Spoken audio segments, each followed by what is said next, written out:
Hey guys. All right, so today I have a very special feature, a item that I purchased from overseas, Japan, with Rogue One coming up very shortly here. I wanted to profile the star of the Rogue One movie, if we all admit it to ourselves, which is the Death Star. Now, for a while, I've been searching for a decent replication of the Death Star in a toy form, something that was of a decent scale, but also gave me a playset type of atmosphere. So one of the members in one of my Facebook groups, and unfortunately, and I do apologize, I don't remember that member's name, but he had purchased this very set at a Comic-Con that he went to. And obviously I was amazed by what I saw and all of the detail that it had. It was everything that I was looking for in a kind of a diorama Death Star setting. So I immediately went searching for it, went onto eBay and Amazon. I found it on Amazon for about $76 US. And then the aircrafts and figures that come along with this or go with this were sold separately. So I purchased most of the figures on eBay for about anywhere from $6 to $7 US. And then the aircrafts, which are pictured here, and there's several other aircrafts that you can put with this as well. And I'll demonstrate those. I do have all of those in as well. Those went for anywhere about $10 to $15 on eBay as well. So we're going to get a look at everything here, and of course there's the stickers here, so we're going to have to put all of that here on there. So I'm going to demonstrate all of that. Most of that is going to be time-lapsed here, guys. So let's get started with this wonderful project. I'm super excited about this thing, especially with Rogue One coming up. So let's get started, guys.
Alright guys, so we got everything all together, put it all together, have all of our additional figures and crafts out.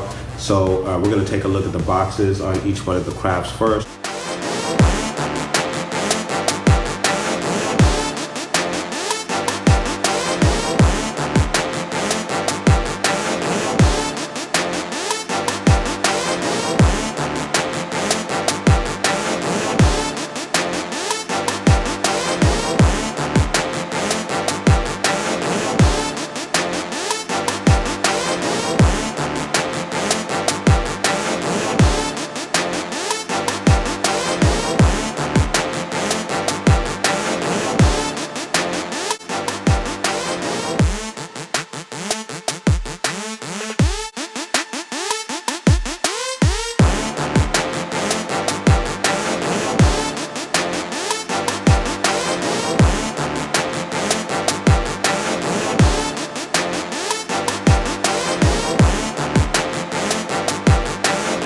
So now we're going to get a look at the crafts themselves. Again, starting with Vader's tie.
guys, so as you can see there, as I demonstrated, these actually do roll.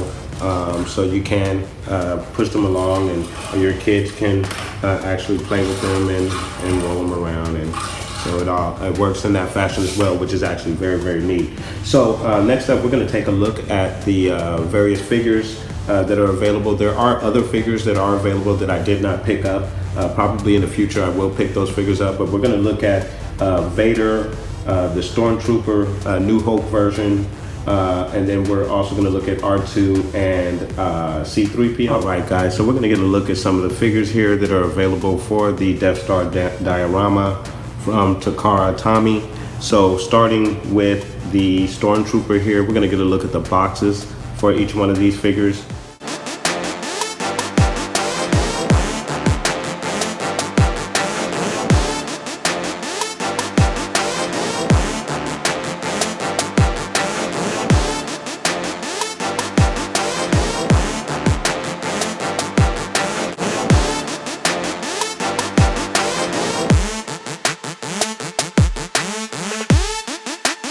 All right, guys, so that's a look at the boxes and what they look like. So one of the questions I got when I posted these pictures with some of my Facebook Star Wars collecting groups was, does it come, or is it comparable or compatible with the 3.75 figures? This is a Black Series 3.75 from Hasbro. And as you can see, when you stand them next to the Stormtrooper here, and I'm hoping he's stand up for you, he is much taller than the Stormtrooper. And then of course, if we put him up against the ruler here, the Stormtrooper stands just under three inches there. So obviously not compatible with your Hasbro figures. R2 is right about there, and then there you have with C. All right, guys, so let's go over articulation with these figures right here. So there's not too much articulation. These are metal figures. They're quite heavy. You only get that much movement with the arm, well, all the way around 360. They do come with a very detailed weapon, and I'm gonna get that and show that to you guys there. So there's the weapon, and I hope you guys can see that. Very nice weapon for the figure. So you have that. Again, the same with both arms. They go all the way around. There is no articulation in the legs with these figures, unfortunately.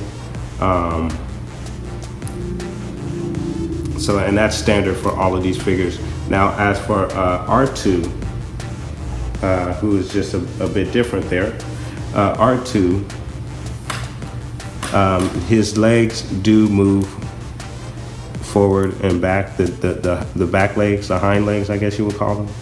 They do move back and forth, so you can position them like that to have them standing like that. And then each one of the heads move as well.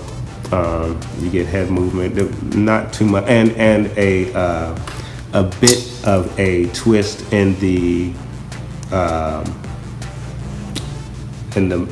midsection there, torso, and I believe R2 does give you a good spin, a 360 spin for R2.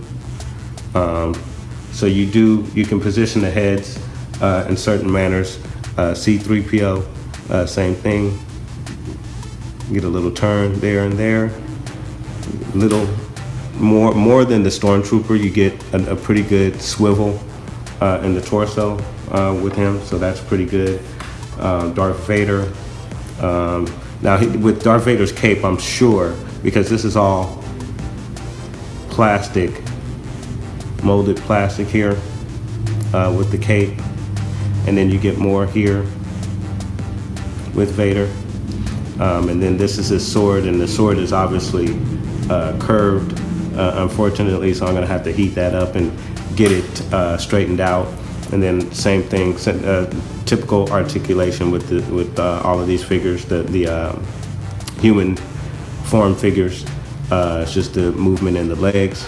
but really good detail with Vader, and you get pretty good range.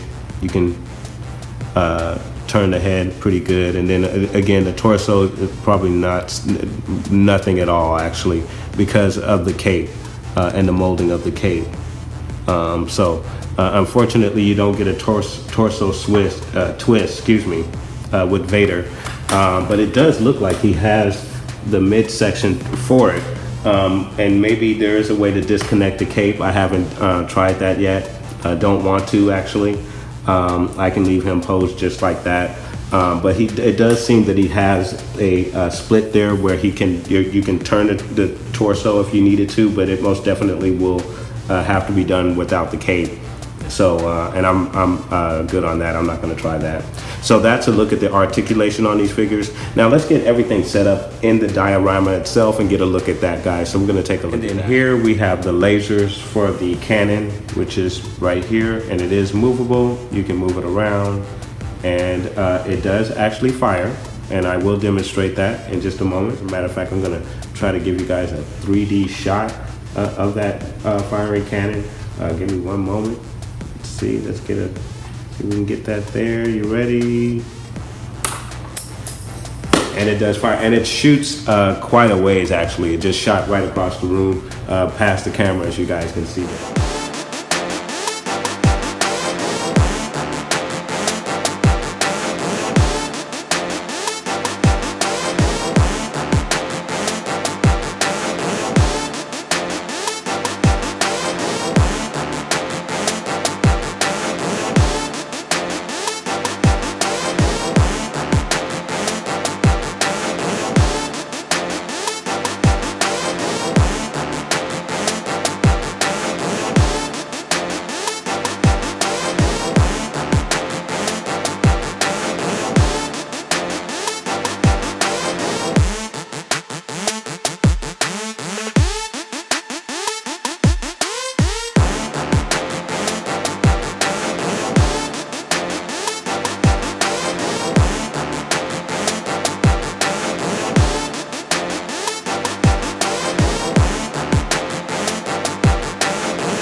So I want to thank you guys very much for watching the video, and I hope you guys are having a wonderful Thanksgiving holiday, and may the force be with you always.